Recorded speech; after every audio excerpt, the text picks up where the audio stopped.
Para você que gosta de automobilismo, estamos chegando com mais uma edição do Resenha Automotor, sempre com o apoio do Banco BRB, o Banco de Brasília, o banco que abraçou o automobilismo brasileiro. Hoje a gente vai ter o prazer de relembrar um grande ídolo nacional, o Ayrton Senna. Estamos completando no dia 1º de maio 30 anos sem o Senna, mas ainda com muitas histórias para contar e muitas lembranças aí para trazer para vocês nesse papo aqui exclusivíssimo com o Reginaldo Lemos.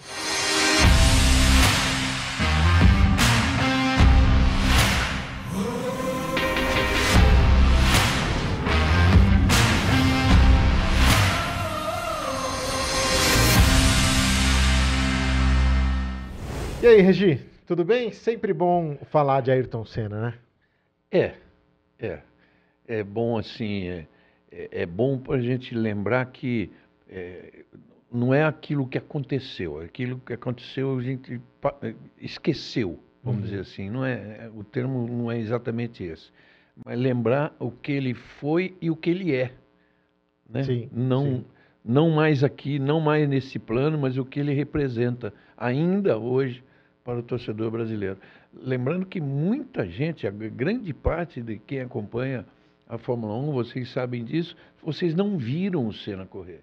É verdade, né? Atualmente o público, pelas pesquisas de Fórmula 1, né? Exato. É isso.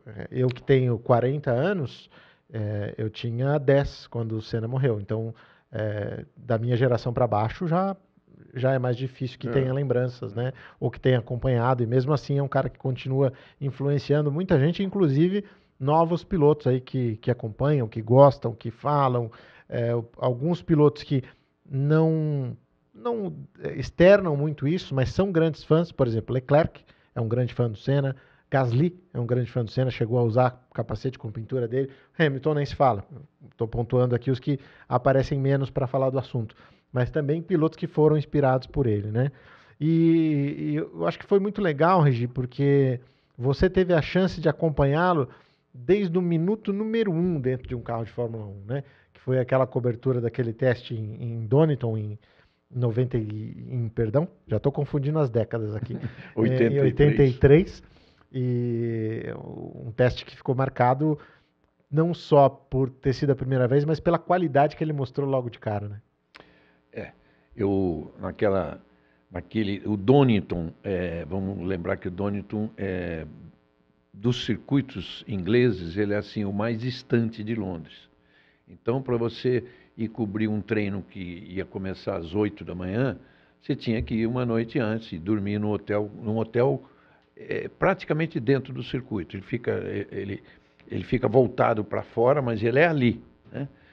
Então nós fomos ali e o Senna ficou no mesmo hotel, tomamos café da manhã juntos.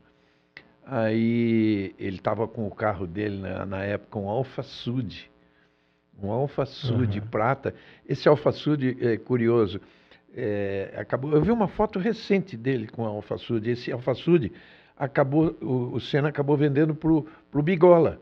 Wagner Gonzalez, pro Wagner Gonzalez, que ficou um bom tempo com ele. Mas enfim, aí eu fui junto com ele, já combinado com o nosso câmera, né, que era o Sérgio Guios, a equipe toda.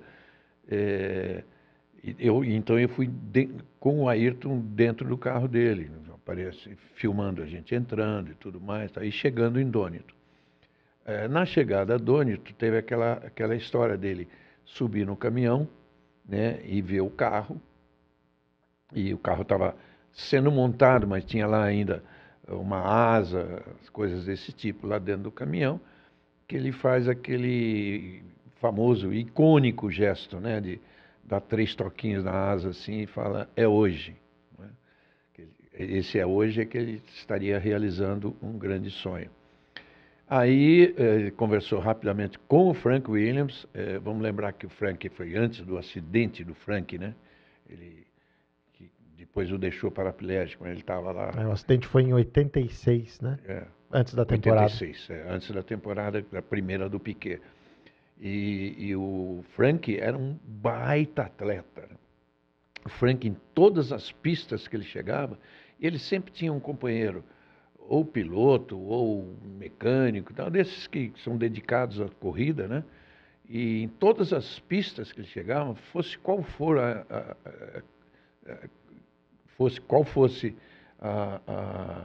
seja qual fosse, Aham. para falar o correto, a distância, a extensão do circuito, eles davam lá 2 voltas correndo. Aham.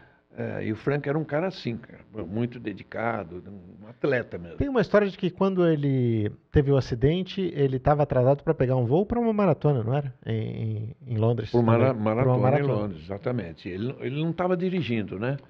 Quem Eu dirigia acho era o que Peter dirigia. Windsor. O Windsor eu acho que estava de carona. Estava de carona? Tava de carona. Peter Windsor, um jornalista que era assessor de imprensa da equipe, inglês. Bom, enfim, a culpa do acidente foi mais do tipo de carro, né? Era um carro, não vou falar a marca, mas enfim, era um carro que tinha uma sustentação do capô, da parte de cima, do teto, muito frágil. Então, porque eles capotaram a baixíssima velocidade, até onde eu sei. Tipo, Era uma estrada difícil, é uma né? serra. Não dá para você... Não dá. É uma serra, uma das piores serras que eu já peguei na vida. E quantas vezes eu fiz aquilo? Eu fiz até para... eu amarrado, escrevendo, e o Galvão dirigindo, mas no pau, para não perder o satélite, né, em Marseille. Então, e eles não estavam. Pelo que se diz, pelo que Peter Windsor cantou, é coisa de 60, 70 por hora. Não dá para andar mais do que isso ali. Enfim, aí a Brita, que na época era uma segurança, a Brita segurou o lado direito do carro, ele capotou, mas enfim.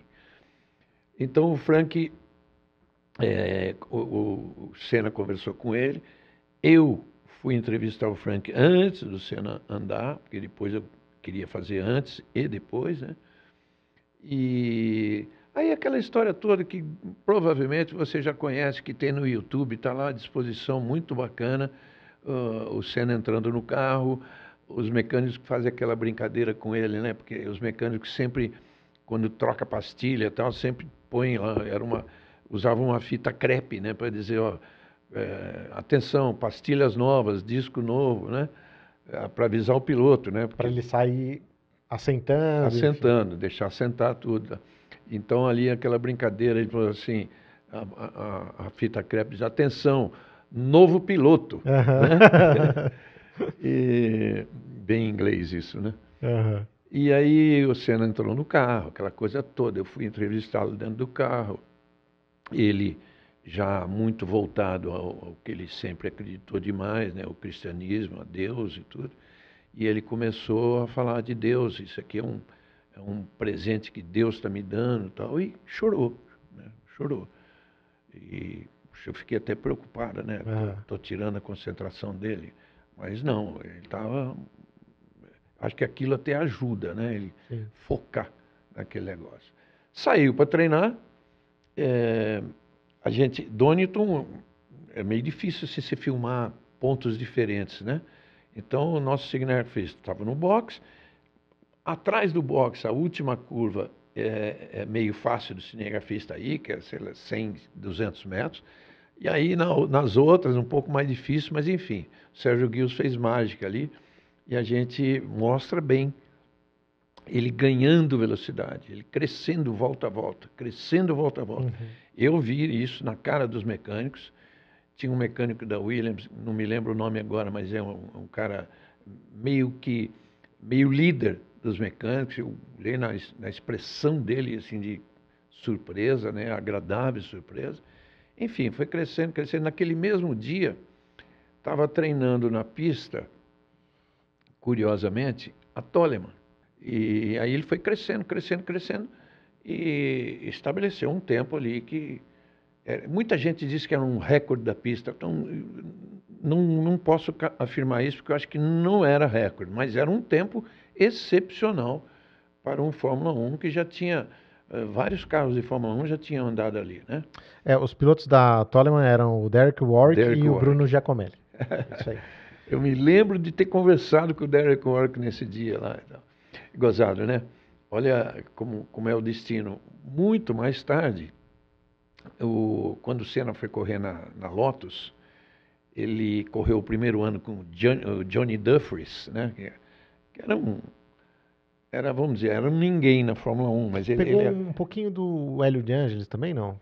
ali antes depois. Depois. Mas ele correu com o Johnny Dumfries e correu com o Hélio de Ângeles antes. Eu acredito que sim. Eu acredito que ele... Bom, mas a história que eu vou contar não independe disso. Independe. A verdade é que quando ele estava com o Dumfries como companheiro, o Dumfries era um sangue azul, sabe? Era um príncipe, qualquer coisa dessas nomenclaturas inglesas aí, né? Da nobreza inglesa. E, enfim, era um piloto fraco.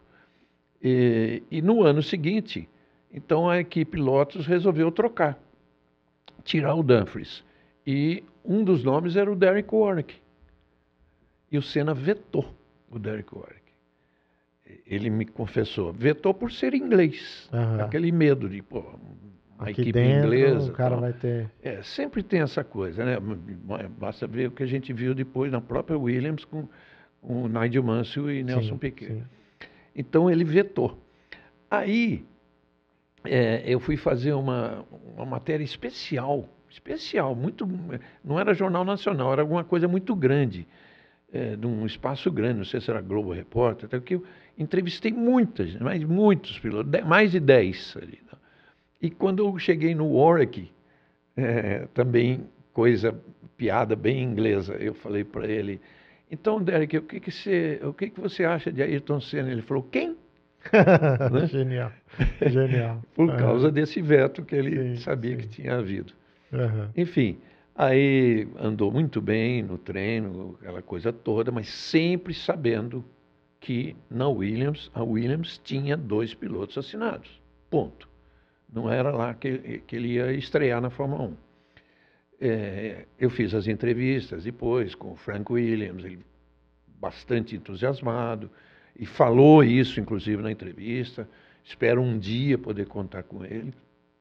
Todos os mecânicos entusiasmados. O Senna, nossa, vivendo um momento mágico. Tá? E depois aí voltamos para o hotel. Ele, assim, muito satisfeito com tudo, tá? Assim, voltamos para o hotel para fazer mala e ir embora, mesmo para Londres. E eu perguntei para ele como é que estavam as conversas dele para entrar na Fórmula 1. Isso era 83, ele ia entrar em 84, ponto. Mas ele tinha andado de McLaren, tinha andado de Williams, tinha andado de... Brabham, e é aí que eu quero chegar, Brabham.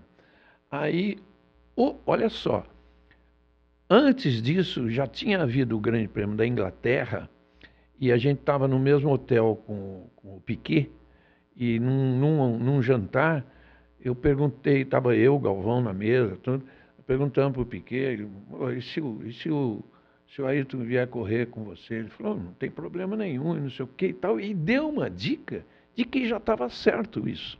Então essa dica, para nós, foi como se era um negócio meio resolvido. Eu lembro que depois o Piquet subiu para dormir, eu e o Galvão ficamos lá, tomando um café e um licorzinho e tal, a gente comentou, puxa vida, vai ser junto e tal.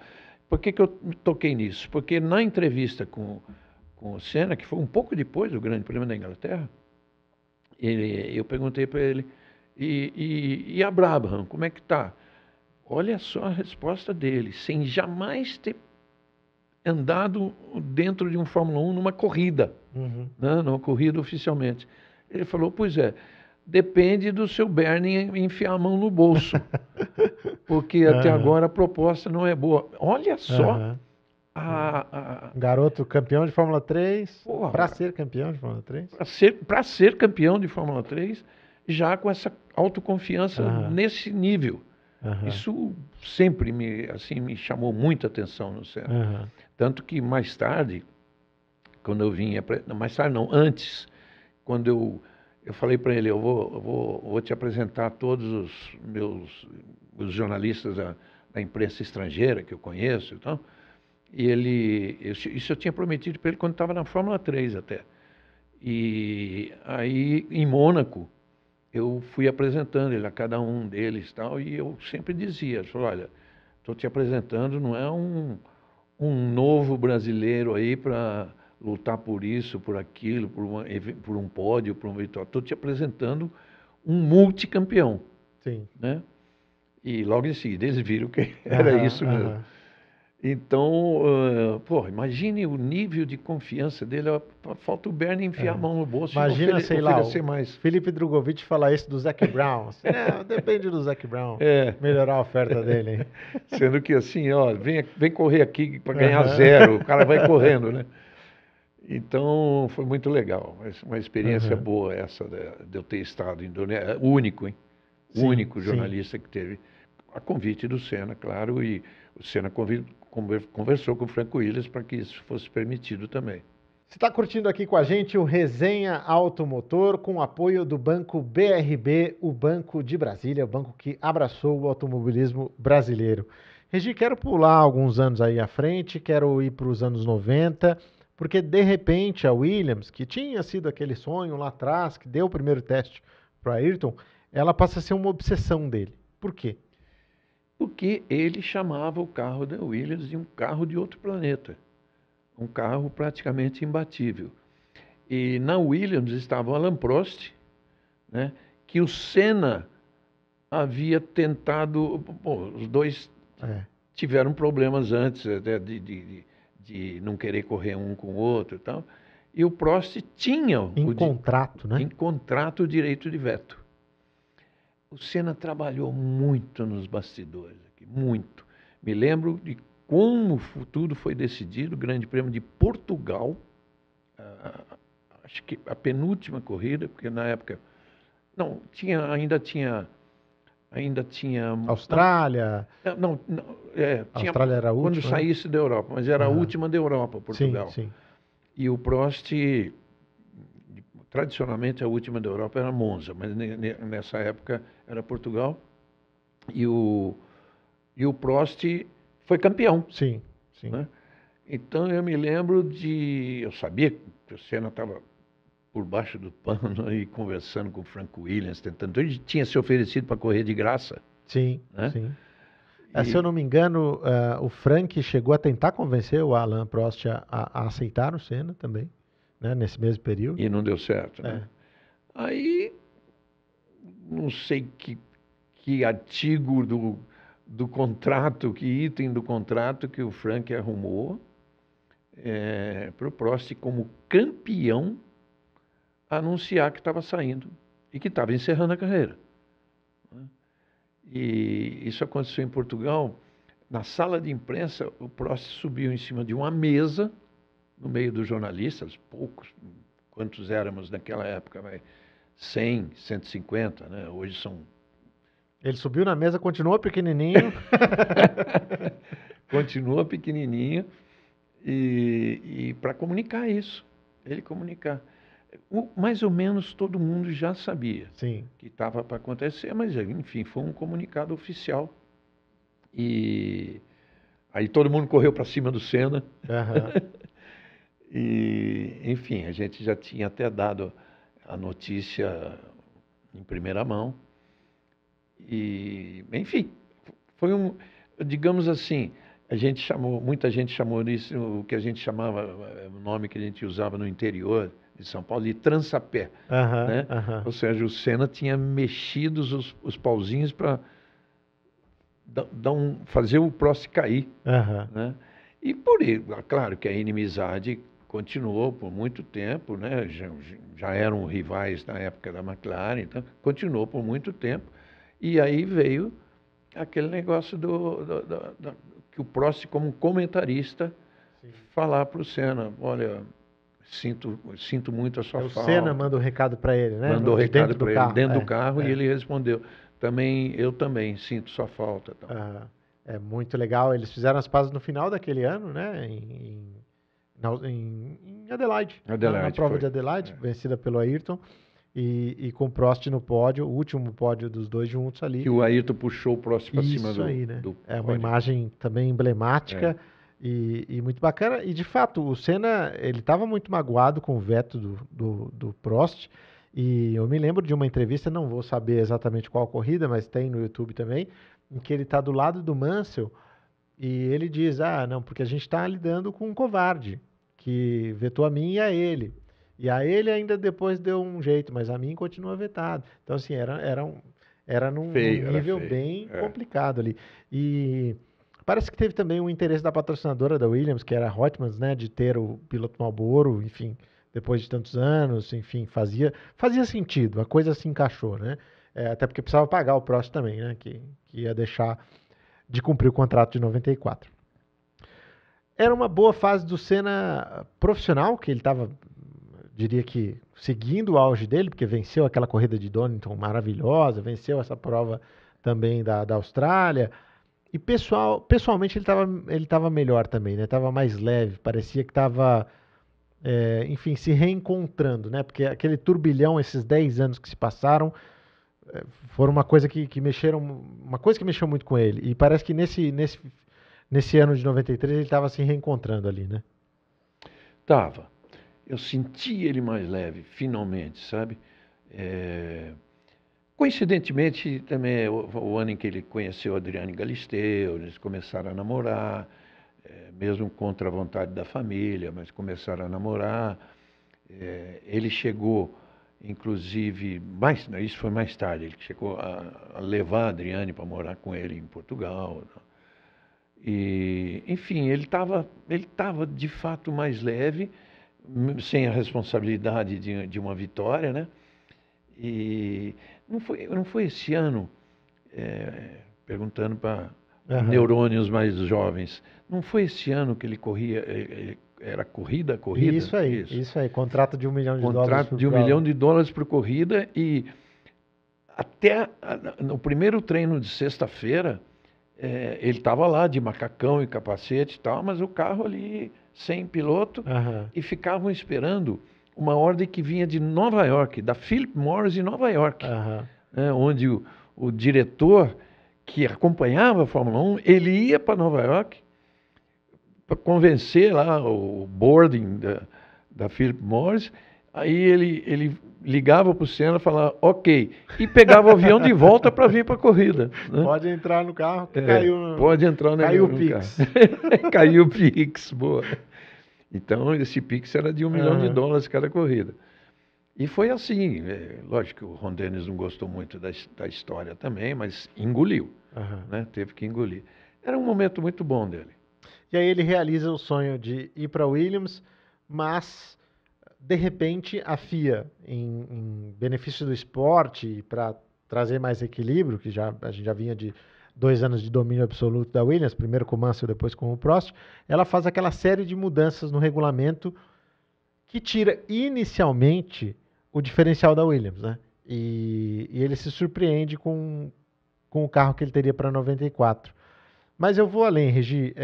Eu quero te perguntar se a gente imagine que o Senna sofreu mais um abandono em Imola, mas está tudo bem, segue a temporada.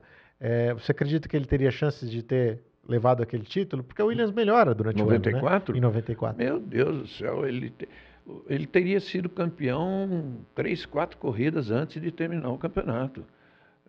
Basta dizer que o Damon Hill chegou à última corrida em Adelaide, pau a pau ali. O Schumacher só foi campeão porque ele tinha uma pontuação, tinha acho que 1 ponto a mais, né? Que o Hill. Que o Damon Hill, exato. Enfim, alguma coisa a mais que Schumacher, deu a ele, Schumacher, o direito de ser o vigarista que ele sempre foi. De jogar para cima do Hill. Se jogar para cima do Hill, de tirar os dois da corrida, ficar o Schumacher lá ao lado do guarda-reio, já fora, porque o carro totalmente quebrado, e ele não sabia que o Hill tinha quebrado. Ele foi para quebrar, Sim. Mas ele não sabia que a suspensão tinha quebrado. Tanto que o Hill trouxe o carro para o box.